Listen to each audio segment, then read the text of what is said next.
Abdominal reconstruction is essentially synonymous with large hernia repairs. Complex hernias can result in chronic abdominal pain.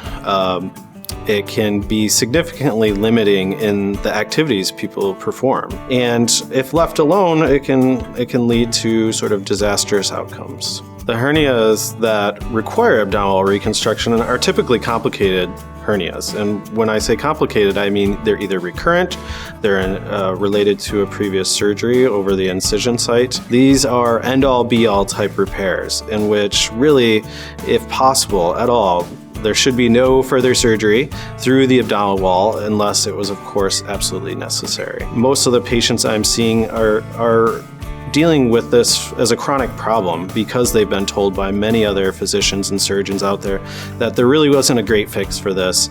But nowadays, with the techniques that I've been lucky enough to learn throughout my career, we can provide them an avenue for success.